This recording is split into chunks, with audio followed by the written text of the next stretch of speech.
Last time in the history of One Piece in the United States, we went over how One Piece was shopped around by Toei for a couple of years until it eventually landed in the hands of 4Kids, who ended up doing so much damage to the One Piece name with all of their edits and censorship. Ultimately, their dub ended up going out like a wet fart. They were quick to cancel it, and that left the dub in limbo. Would another company pick it up, or would it just be left to die here? Maybe that was it for One Piece. Was it just never destined to do well in the US? Fortunately, both Toei and Cartoon Network had a shared interest in an English One Piece dub continuing from where 4Kids left off. This kind of treatment is not that common in the dubbing world, especially in the mid to late 2000s. One Piece would finally get another shot, and this time, failing was not an option. This is part 2 of One Piece's history in the United States.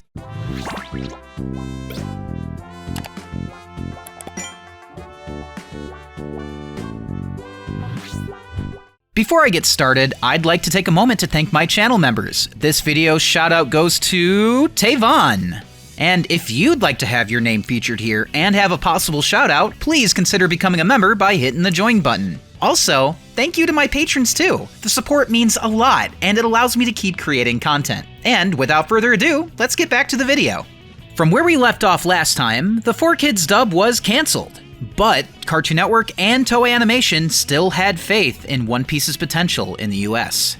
4 months after the cancellation of the 4Kids dub on April 13th, 2007, it was announced that Funimation had licensed One Piece. They would take over with their own in-house dub, and they would pick up where the 4Kids dub left off with episodes 144 to 205, which covers the Jaya, Skypiea, and most of G8 arcs on Toonami. They also announced plans to release the uncut dub on DVD along with the subtitled Japanese version. This is the same company who made a test dub of One Piece about 5 years prior. They went on since then to build more rapport with anime fans, with their dubs of Full Metal Alchemist, Detective Conan, and more. Sure, their early Dragon Ball Z days were heavily criticized, but by the mid-2000s, they were considered to be one of the best dubbing companies, if not the best, out there. At the time, this news was absolutely huge. License rescues weren't exactly common, especially for anime, but One Piece was fortunate enough to be given a second chance. I remember the day that this happened. I was talking to some friends on AIM, or AIM, after getting home from seeing the Aqua Teen Hunger Force movie in theaters with my buddy Justin. Hi, Justin. What's up, bitch? I honestly couldn't believe that Funimation finally had One Piece. It felt like a pipe dream, and summer couldn't come any faster. That summer came, and Toonami filled it with so many Naruto marathons that it ultimately postponed the new One Piece dub to late September. But while my online friends and I waited for the new dub, we had a lot of fun speculating who the new cast would be for the Straw Hats. And then July rolled around. That meant it was time for Anime Expo. We got a ton of new information, which included not only the new cast for the Straw Hats, but also that Movie 8 episode of Alabasta was licensed. DVD box sets would also start releasing in 2008, retaining all of the original names and terminology, which is something that everyone was hoping for. We got a look at the new logo, which was completely redone from the original blue one. This new one is gold, and it looks like it's supposed to be made of bones, at least subtly, which is kinda cool. Unfortunately, the Luffy silhouette was lost, which I suppose makes it more legible. The straw hat on the Jolly Roger gets lost in the rest of the gold color, which is kind of lame. I didn't think there was anything wrong with the original blue logo, but it did help differentiate the Funimation and 4Kids dubs from each other. Although, I don't know if that was the reason behind the creation of this new logo. One Piece wasn't the only show they did this for, as Funimation had a penchant for making their own logos when the existing ones were perfectly fine. The cast was a mixed bag of surprises and expectation. Colleen Clinkenbeard was cast as Luffy, who I wasn't expecting. I mostly knew her as Ran from Detective Conan, but I was expecting Stephanie Nadolny, who voiced Gohan in their Dragon Ball Z dub. Chris Sabat was cast as Zoro, who I, along with many others, was expecting. He's known for his deep voice, such as Piccolo from Dragon Ball Z. Lucy Christian was cast as Nami, who at the time I wasn't really familiar with. Sonny Strait was cast as Usopp, who is known for roles such as Krillin from Dragon Ball Z and Hughes from Full Metal Alchemist. I remember this one being the one that excited me the most, since Krillin and Usopp are two of my favorite characters. Eric Vale was cast as Sanji, who is best known for his role of Trunks from Dragon Ball Z. Brina Palencia was cast as Chopper, who I knew as the singer from the Shin-Chan ending song. Lastly is Stephanie Young, who is cast as Robin, whose work I wasn't entirely familiar with before this point. I remember specifically wanting Laura Bailey to be Robin, especially after her performance as Lust from Fullmetal Alchemist. Either way, any doubts I might have had were quelled when it was stated that all of the voices were approved by Oda himself. Wow, Oda himself? If the voices needed to get Oda's approval first, that was a huge sign that Funimation was treating One Piece with respect. Another thing that I was personally hoping for was that Funimation would make English dubs of the opening and ending themes, just like they did with some of their other shows like Yu Yu Hakusho and Detective Conan. And thankfully, this was confirmed too, so this meant we could get proper English openings. Later on, after a brief screening of the first 3 episodes of the dub at a convention, the Funimation dub aired its first episode on Toonami on September 29th, 2007. This was episode 144 of the original Japanese version, or the first episode of the Jaya arc. After the English version of the third opening, we got to hear all the new voices with the original Japanese score. And even though it retained some carryover dub terms like Zolo, it was still a massive improvement over the 4Kids version. The original opening and ending were both kept, along with the next episode preview, which actually really surprised me. And sometimes, depending on the episode, even the eye catches were kept. Honestly, this felt like the dub that we should have had from the beginning all along. But at the same time, I also need to remember that Funimation didn't fuck around with this one because they couldn't afford to. Well, of course, due to the damage already done by the 4Kids dub. They needed this one to be stellar. It wasn't long until we got to hear the English dub version of the first opening theme, We Are. On December 1st, 2007, at the very end of episode 152, as the Straw Hats rode up the Knockup stream to reach Skypiea, We Are played as an insert song, fully dubbed. However, this version is sung by Jerry Jewell, and it's different from what most people would remember from the final version sung by Vic Mignogna. The lyrics in Jerry Jewell's version are completely different, opting to use lyrics that aren't exactly a translation of the original Japanese lyrics. This version was clearly rushed, and it was thrown together fully known that there would be voices speaking over it. This would be the only time that this version is used, and every release of this episode afterwards would use the final version by Vic Mignogna. Personally, I love how rich Jerry Jewell's voice sounded for the TV broadcast version, and honestly, I'd love to hear him sing what would go on to be the final version someday. It probably won't happen, but it would be really cool. We would then find out that the newest video game in Japan, Unlimited Adventure, would be receiving an English release in 2008. And even though the English dub was only in Skypiea at the time, this game wouldn't cut any content beyond the TV broadcast. The game covered up to the end of Enies Lobby, since that was the most recent arc to finish up in Japan. So that meant we would be able to get a glimpse of the English dub of key scenes from recent events. Maybe I'm not all that strong, but I have friends and I want to be with them. I have to become stronger than anyone, or else I'll lose them all. So, what are you gonna do? I thought of a way to fight that'll give me lots of power, so I don't have to lose anyone. So no one has to go far away. You're no match for me now. What? All of my moves have gone up a notch. Gear second! This meant that the dubbed voices for Frankie and Lucci, along with several others, would be heard for the first time. Some voices didn't remain the same for the final dub of the show, but most of the significant ones were kept. We also got news that the first DVD release of the show, confirming that the releases would start at episode 1 in 13-episode sets, essentially redubbing everything 4Kids had done.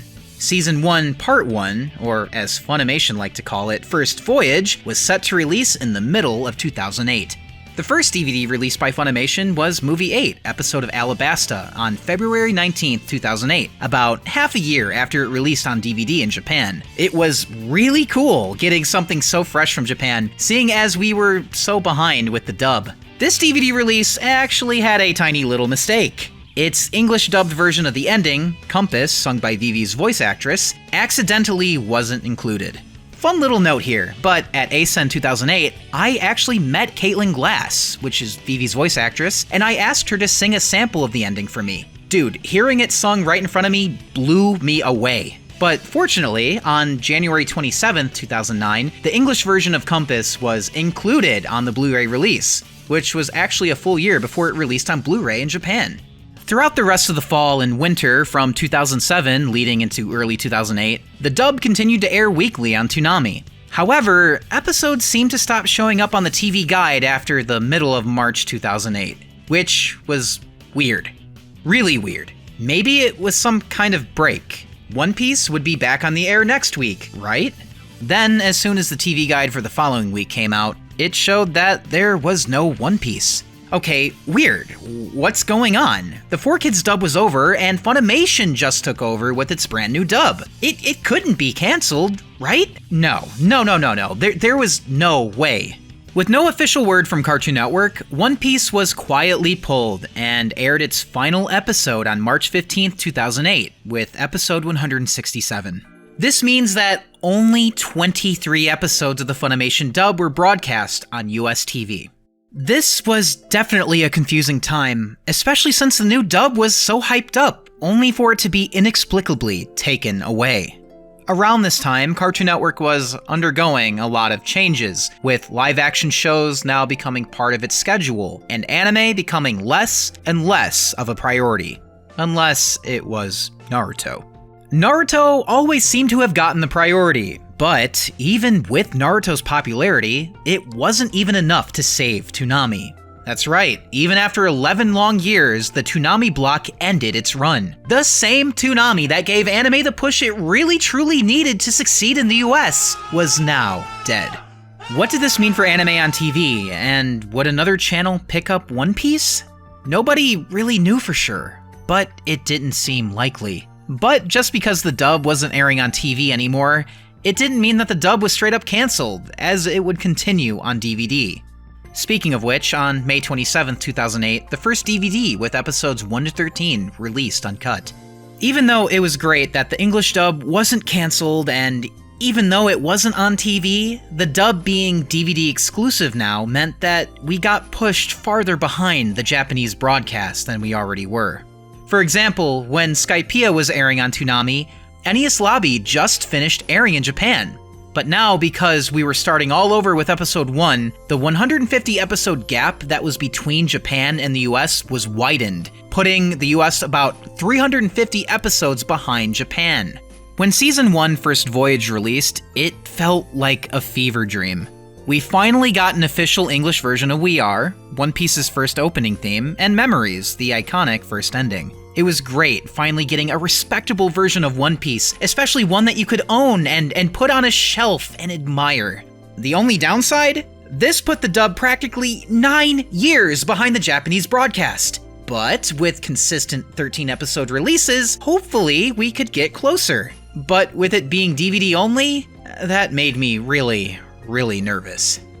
I mean, it airing on TV was great exposure for newcomers. And now that DVD was the only way you could watch it, that meant that One Piece's success was completely relying upon already established fans and people with enough disposable income willing to give it a shot. With each DVD being only 11 to 13 episodes that were considered pretty visually dated in 2008, and with a retail price of $50, it felt like One Piece's future was going to be one hell of an uphill battle. Even though One Piece had disappeared without any official word on US TV, the dub continued on the Australian version of Cartoon Network. The remaining censored episodes aired up to episode 174, and starting with episode 175, the episodes aired uncut. This means Zoro had his original name instead of Zolo, Sanji had his cigarettes, Eneru was referred to as God instead of King, and there was swearing too.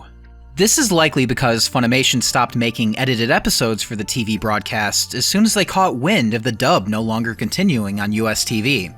It went up to episode 195, which is strange, as the original press release mentioned up to episode 205 being part of the original broadcast package. Side note, but this is the second to last episode of the G8 arc, so I've always wondered why they didn't include 206. Either way, after episode 195, there were no more episodes airing in Australia. There were 105 more episodes Funimation had to dub and release on DVD in order to catch up where the TV broadcast left off in Skypiea. Even though the DVDs were still releasing, their slow pace felt like we kept slipping further and further behind Japan, which just finished up Thriller Bark and was starting to air the Sabaudi Archipelago arc, or episode 385. Remember, this is when TV was still a big thing and arguably the best way for your favorite show to get exposure. In fact, I'd say for something like One Piece, a TV deal was still pretty much necessary. This meant fans such as myself were speculating on if and where One Piece would end up on TV next. Would it end up on another network like Nicktoons or Disney XD?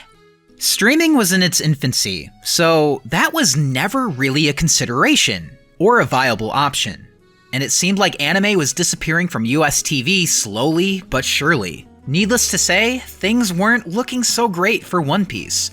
Its first English dub handled by 4Kids did a considerable amount of damage to its perception in the US, and just when Funimation got the chance to take over, it was removed from TV and set to become a DVD-only show, starting over from the beginning. Sure, it was great that we were getting all the material that 4Kids did and didn't cover, but the monkey's paw here is that it put the brand new dub practically a decade behind Japan, and not many people wanted old One Piece. They wanted new One Piece. They wanted to see Enies Lobby. They wanted to see Gear Second. They wanted to watch what Japan was watching, especially since it seemed like a war arc was on the horizon. Even the manga's English release was about a decade behind Japan too. One Piece video games, which came out regularly while it was airing on TV, stopped being localized. In fact, Unlimited Adventure for the Wii got a couple of sequels that never released in the US, despite seemingly releasing everywhere else in the world. Definitely not a good sign. It felt like One Piece had its lucky second chance, and it was a victim of circumstance. In the late 2000s, it really did feel like One Piece was dying in the United States. And as a fan at the time, things couldn't have looked more grim. So now, at this point, One Piece is at an incredible low. How will it bounce back? Join me next time as we dive into the next chapter of One Piece in America. There will be more highs, more lows, and interesting twists and turns. Oh yeah, I'll also be working on a video of the history of One Piece's manga in the United States too. Until then though, make sure you subscribe and hit the notification bell so you don't miss it. Matane!